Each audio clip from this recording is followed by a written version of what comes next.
മനുഷ്യ മനസാക്ഷിയെ ഞെട്ടിച്ചൊരു വാർത്തയായിരുന്നു 9ാം ക്ലാസ്സുകാരിയുടെ മരണവും. അതിലുപരി 17 വയസ്സുകാരനാണ് ആ പെൺകുട്ടീനെ കൊലപാതകം ചെയ്തിട്ടുള്ളത്. നിങ്ങൾ ചിന്തിച്ചു നോക്ക്, 17 വയസ്സ് എന്ന് പറയുന്നത് കൊലപാതകമെല്ലാം ചെയ്യാനുള്ള വയസ്സാണ്.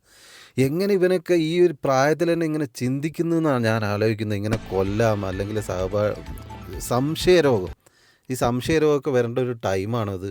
പ്രണയവും കാര്യങ്ങളൊക്കെ എല്ലാവർക്കും ഉണ്ടാവും. നമ്മളെല്ലാം അത് കഴിഞ്ഞിട്ടൊക്കെ തന്നെയാണ് വന്നത്. പക്ഷേ ഒരാളെ അതിൻ്റെ പേരിൽ കൊലപാതകം ചെയ്യാൻ മുതിരുക എന്ന് പറയുമ്പോൾ അവൻ്റെയൊക്കെ ധൈര്യം നിങ്ങൾ ചിന്തിച്ച് നോക്ക്. എനിക്കിത് കാണുന്ന മാതാപിതാക്കളോടും പെൺകുട്ടികളോടുമാണ് പറയാനുള്ളത്. മാതാപിതാക്കളോട് നിങ്ങൾ ആഴ്ചയിൽ ഒരു വട്ടെങ്കിലും നിങ്ങളെ കുട്ടികളുടെ റൂമും ബാഗും എന്തായാലും ചെക്ക് ചെയ്തിരിക്കണം.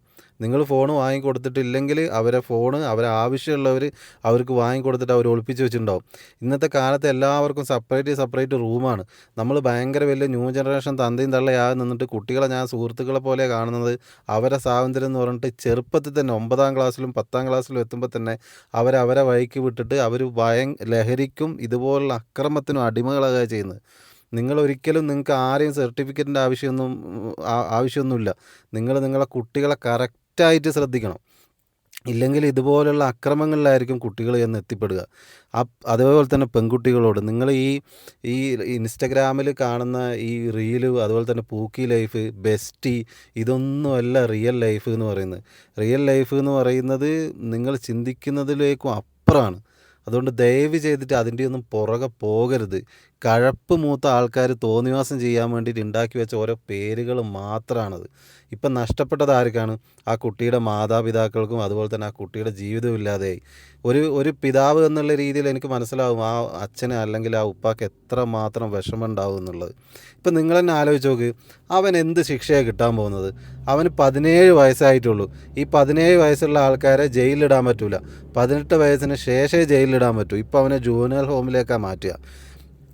അവിടെ നിന്ന് ഒരു കൊല്ലം കൊണ്ട് ഈ കേസ് മാറാനും ഇതിൽ ഒരുപാട് സാധ്യതകൾ നമ്മളെ നാട്ടിലുണ്ട്.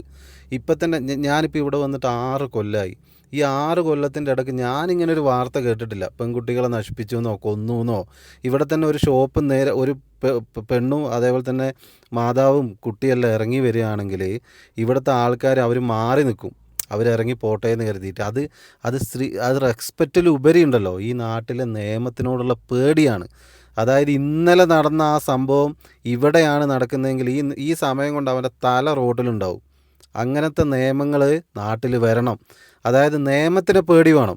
ഇതിൻ്റെ ഇടയ്ക്ക് ഒരു മന്ത്രി പറയുന്നത് കേട്ടു, ജയിലിലുള്ളവർ പാവങ്ങളല്ലേ, അവർക്ക് ശമ്പളം വർദ്ധിപ്പിച്ചപ്പോൾ നിങ്ങളെന്തിനങ്ങനെ പ്രതികരിക്കുന്നതെന്ന്. ഇങ്ങനെയുള്ള കള്ളനും കൊലപാതകൾക്കുമാണ് നിങ്ങൾ 500-600 ആയിട്ട് ശമ്പളം കൊടുക്കുന്നത്. ശമ്പളത്തിന് പുറമെ ബോണസ്, അവൻ്റെ തേങ്ങ. എങ്ങനെയാണ് നമ്മളെ നാട് നന്നാകുക? ഇങ്ങനെ ഈ ജയിലിൽ പോകുന്നവന്മാർക്ക് 500-600 കൂലിയും ഇറങ്ങി വരുമ്പോൾ അവൻ്റെ അക്കൗണ്ടിൽ ഇപ്പം ഞാൻ എനിക്ക് ഞാനത് അത്യാവശ്യം ഫാമിലീസ് കാണുന്നതുകൊണ്ടാണ് ഞാൻ അനാവശ്യം പറയാത്തത്. ഈ നാട്ടിൽ നിയമം മാറാത്തിടത്തോളം കാലം ഇങ്ങനെയുള്ള അക്രമങ്ങൾ കൂടിക്കൊണ്ടേയിരിക്കും. എന്ന് നിയമത്തിന് ആൾക്കാർ പേടിക്കുന്നുവോ അന്നേ നമ്മളെ നാട്ടിലെ പൗരന്മാർക്ക് ഇറങ്ങി നടക്കാനുള്ള സമാധാനവും സ്വാതന്ത്ര്യം ഉണ്ടാവുള്ളൂ. അല്ലാണ്ട് ഇതിലൊന്നും യാതൊരു കാര്യവുമില്ല. കാരണം ആർക്കും ഒന്നിനും പേടിയില്ല. ആർക്കും എന്തും ചെയ്യാന്നുള്ള മൈൻഡായി. ഈ ഒരു 17 വയസ്സുള്ള ചെക്കൻ ആ കുട്ടിയെ നശിപ്പിച്ച്, അതും സംശയത്തിൻ്റെ പേരിൽ ശ്വാസം മുട്ടിച്ച് കൊല്ലണമെങ്കിൽ അവനൊക്കെ എത്രമാത്രം ചിന്തിച്ചിട്ടുണ്ടാവും. അവനറിയാം 10-15 കൊല്ലം കഴിയുമ്പോൾ ഞാൻ ഇറങ്ങി വരും, എനിക്കൊരു ജീവിതമുണ്ട് എന്ന് അവനൊക്കെ കറക്റ്റായിട്ട് അറിയാം.